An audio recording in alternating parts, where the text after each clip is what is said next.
They called it Picatrix, a book so strange, so vast, and so cryptic that even its own author seemed afraid of what he had written. For centuries, it was whispered about in the shadows of libraries, traded in secret by astrologers, alchemists, and kings who believed it contained the very code of the universe. But the truth was far more dangerous. It was not a book meant to be read by the curious. It was a manual written to command the forces of the cosmos, to awaken the hidden power of the planets themselves, and to bend them to human will. It began in the deserts of Andalusia, in a world where faith and reason collided. Scholars of the 11th century gathered under candlelight, seeking wisdom from every corner of the ancient world. They translated Greek texts, studied Arabic manuscripts, and experimented with forbidden knowledge that promised to unveil the secrets of creation. Among them was a mysterious figure known only as Maslama al-Madridi, a man said to have lived between worlds, mathematician by day, magician by night. He claimed to have received a vision that ordered him to compile a book that would unite all magical traditions into one. And so, the Picatrix was born. But Maslama did not write it as a single book. He encoded it, buried it in layers of allegory, and disguised the rituals in symbols so obscure that even the most devoted scholars could barely understand them. To the casual reader, it appeared to be a treatise on astrology, filled with calculations and descriptions of planetary movements. Yet between its lines were instructions, not for observing the stars, but for invoking their spirits. The planets were not treated as celestial bodies, but as living entities, each with its own temperament, color, metal, and voice. Saturn was the destroyer of illusions, Jupiter the keeper of justice, Mars the fire of war, Venus the seducer of souls, Mercury the messenger between worlds, the moon the mirror of change, and the sun the throne of divine power. The rituals described in Picatrix were elaborate, requiring precise alignments of the heavens, sacrifices of rare substances, and long periods of isolation. A practitioner had to fast for 40 days, purify their thoughts, and avoid all human contact before daring to pronounce the invocations. Each word, Maslama warned, had to be spoken with absolute intent. A single syllable out of place could break the harmony of the planets and turn blessing into curse. The reward, however, was beyond imagination. The magician who succeeded could channel the energy of the cosmos through his own body, summoning visions, altering fate, even commanding spirits of the air and the earth. By the time the book reached Europe, it was already banned by both church and crown. In the 13th century, scholars at the court of Alfonso the Wise of Castile secretly translated it into Latin. The translation was completed under the name Picatrix, and from that moment on, the legend began to grow. It spread through the universities of Bologna and Paris, hidden in the margins of astrological charts and under the robes of philosophers. The Church denounced it as demonic. The Inquisition declared possession of it heresy. Yet popes, cardinals, and even emperors secretly ordered copies to be made for their private collections. One of them, it is said, was kept in the Vatican's forbidden library, a version bound in black leather, its pages tinted red, to resemble dried blood. Those who read it spoke of strange phenomena. The smell of ozone in the air. Candles flickering without wind. Symbols on the page shifting like living things. Some claimed that the book itself was conscious, that it revealed its secrets only to those whom it judged worthy. Others swore that it had driven readers insane, trapping their minds in the endless spiral of its astrological diagrams. The formulas, once recited, could not be undone. One priest who dared to read the incantations of Mercury vanished for 3 days and reappeared blind, claiming he had seen the mechanism that turns the stars. He begged to be burned along with the book. But what terrified the Church most was not the rituals. It was the philosophy hidden beneath them. Picatrix taught that man was not separate from the cosmos, but made of the same essence as the stars. That by understanding the planets, one could understand God himself. This idea, that divinity could be reached through knowledge instead of faith, was blasphemy. It stripped the heavens of mystery and placed power in human hands. And so, the book was condemned, burned, rewritten, and buried again. Yet every century, it resurfaced. In the Renaissance, when men like Marsilio Ficino and Cornelius Agrippa sought to merge science with mysticism, the Picatrix became their secret source. They called it the Book of the Image of the World. Through its teachings, they designed talismans said to attract the virtues of the planets. Kings wore them into battle, and architects built cathedrals aligned with celestial geometry derived from its pages. Every symbol carved into stone, Every dome that mirrored the sky carried a trace of its influence. Even in modern times, fragments of the Picatrix continue to appear in unexpected places, in grimoires, in alchemical journals, and in the writings of secret societies. Some occultists believe the book never had a single author at all. They say it is alive, that it writes itself anew every time the planets align in a specific pattern. According to this belief, the Picatrix is less a text and more a mirror of human desire, showing each reader exactly the power they crave most. But the warning remains the same as it was in the 11th century. Once you awaken the planetary forces, they awaken within you. And they never sleep again. For centuries, the Picatrix survived like a ghost, copied by hand, hidden in walls, and smuggled across borders under false titles. Every version carried slight differences, as if the book itself adapted to its new guardians. In one manuscript, the invocation of Saturn demanded silence for an entire lunar cycle. In another, Venus required the heart of a white dove. The deeper scholars compared the copies, the more they realized that the book seemed to rewrite itself to fit the reader's intent. It was never static, and that frightened even the most disciplined minds. The Picatrix, it seemed, was not only about commanding the planets. It was about transforming the one who dared to understand them. When it reached Florence during the height of the Renaissance, a group of philosophers gathered secretly in candlelit rooms to study its passages. They were mathematicians, physicians, and artists who saw no boundary between science and spirit. Among them was a young architect who believed the Picatrix could be used to harness harmony from the stars and translate it into buildings. He studied the geometric diagrams that described the angles of planetary conjunctions and began designing domes and arches according to those invisible laws. When his cathedral was completed, sunlight entered it at precise moments of the year, illuminating only one altar, the one dedicated to the sun. The people called it a miracle.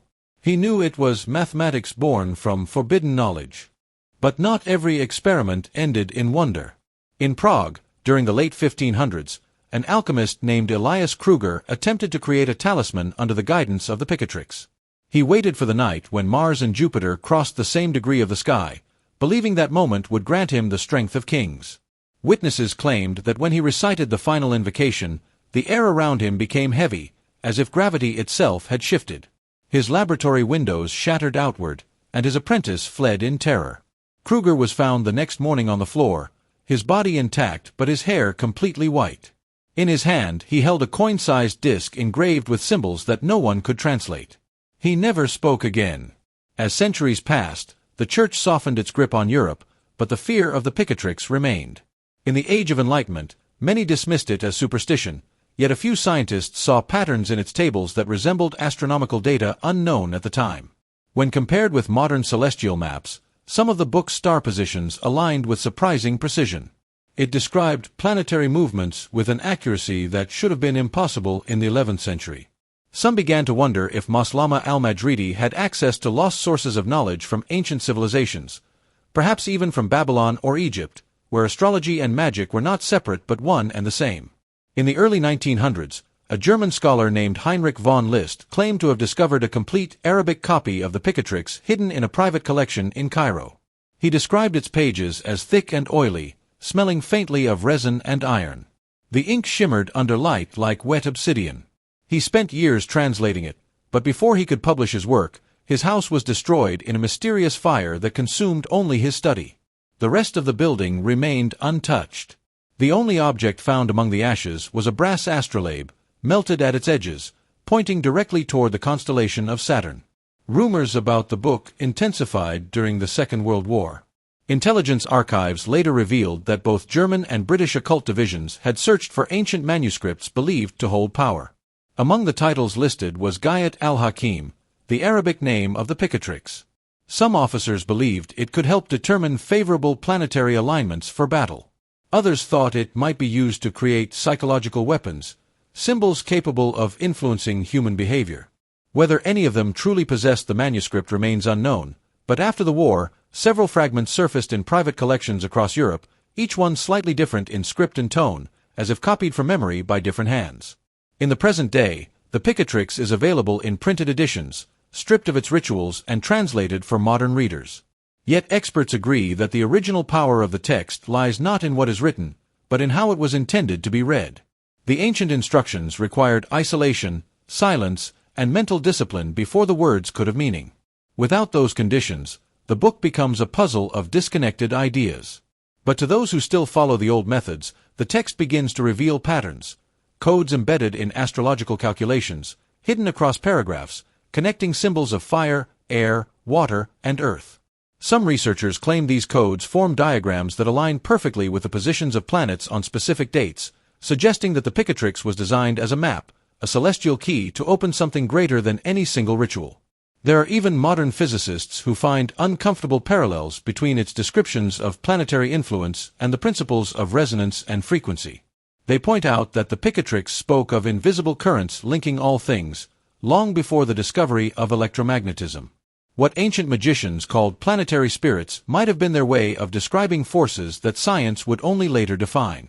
And perhaps that is why the book continues to haunt both scholars and mystics alike, because it stands in that narrow space between superstition and truth, where the human desire for control over destiny meets the timeless mystery of the cosmos.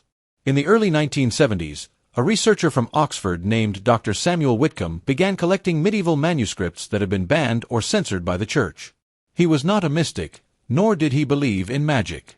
His interest in the Picatrix was purely academic, to understand how ancient scholars blended philosophy, astronomy, and spirituality. But his fascination soon turned into an obsession. The more he studied the surviving copies, the more he became convinced that they were fragments of a larger system, pieces of an immense code that could not have been invented by a single human mind. He traveled across Europe following every rumor of a lost chapter.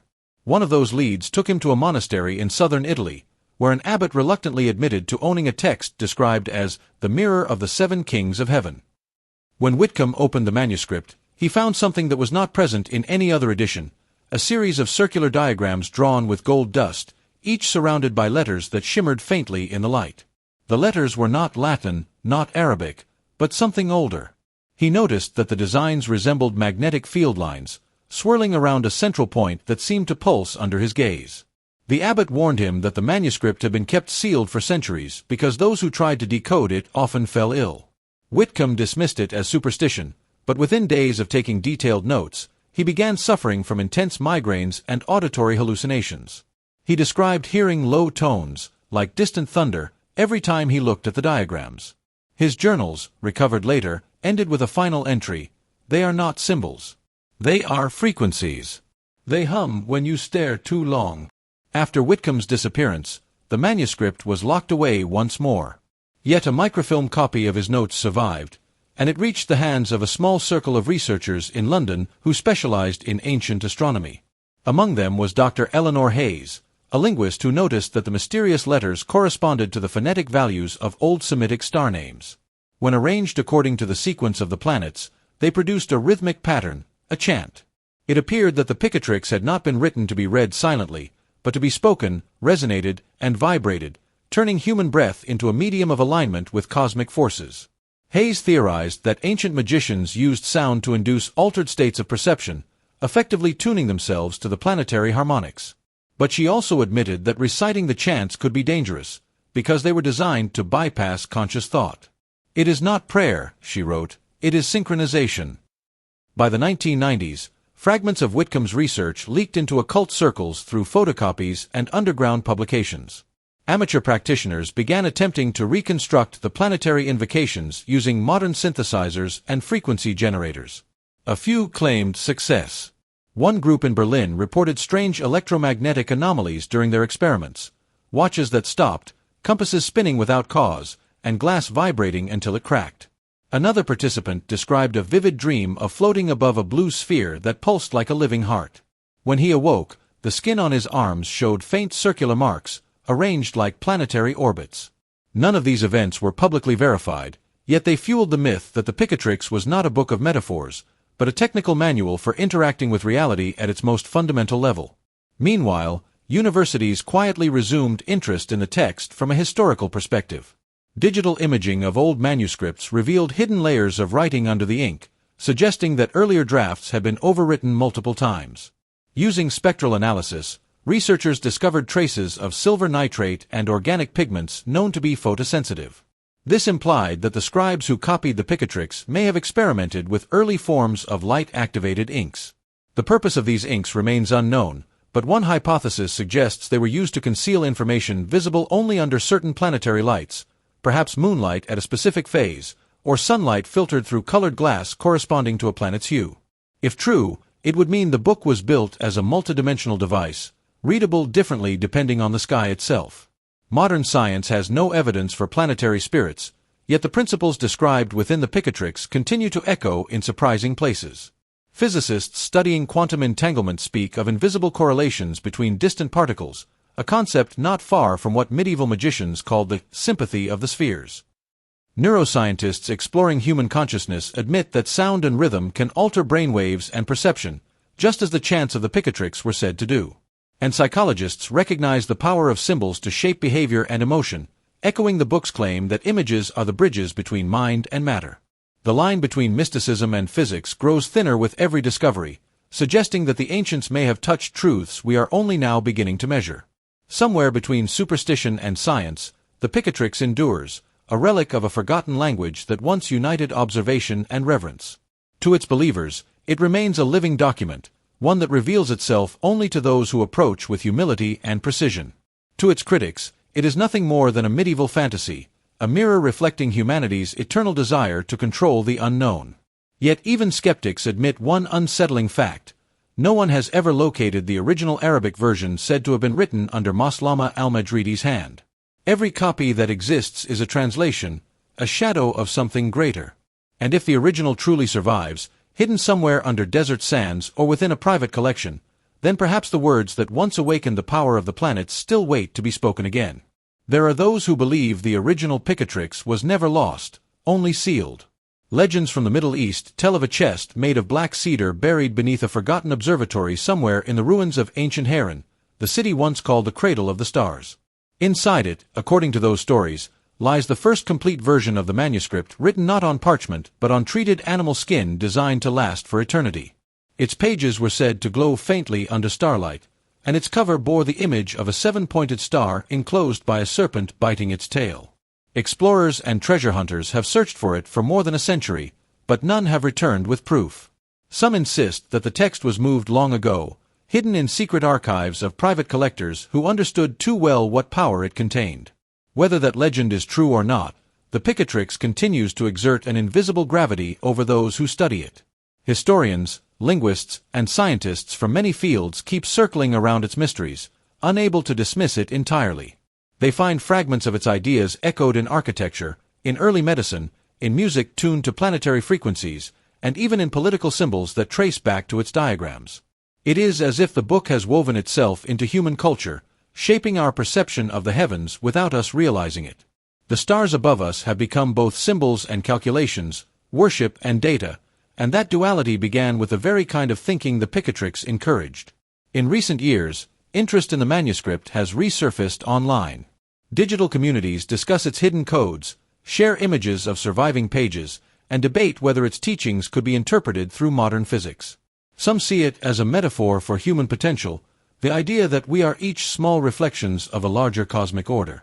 Others still treat it as a literal key, believing that if read in the right way, at the right time, under the right alignment, it could reopen the connection between the material and the divine.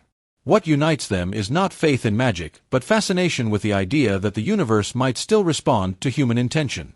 When we look at what the Picatrix represents, stripped of fear and superstition, it is more than a forbidden grimoire. It is a record of our ancestors' attempt to understand the pattern behind existence. The author's warnings about purity of thought and discipline before performing any invocation may not have been moral rules, but scientific cautions, reminders that consciousness itself shapes perception, and that the unprepared mind can distort what it touches. Whether through ritual or research, humanity continues to chase that same principle, that there is an order beneath chaos, a hidden music that connects everything. It is possible that the true danger of the Picatrix was never its magic, but its message. It taught that power does not belong to kings, priests, or institutions, but to those who learn to read the language of creation. In a world ruled by faith and fear, that idea was revolutionary. It placed the sacred not in temples or heavens but within the human mind. And that, more than any spell or ritual, may be why it was banned. To this day, the Picatrix remains both a warning and an invitation, a reminder that knowledge, once sought, cannot be forgotten, and that even the darkest pages of history can hold light if read with understanding. To everyone who has followed this journey into the heart of the most forbidden manuscript of magic ever written, thank you. Your support, your curiosity, and your presence keep these stories alive. This channel exists because of the people who believe that history is more than dates and names. It is the pulse of humanity's search for meaning, for truth, and for wonder. If you have enjoyed this new storytelling format, if you want us to continue exploring the hidden corners of ancient knowledge, your feedback matters deeply. Tell us in the comments if these narratives resonate with you, if they make you think, or if they awaken that same fascination with the mysteries that shaped our world. Every view, every like, every shared word helps us bring forgotten stories like this one back into the light. The Picatrix may remain locked away, but the desire to understand the universe, that is the real magic that connects us all.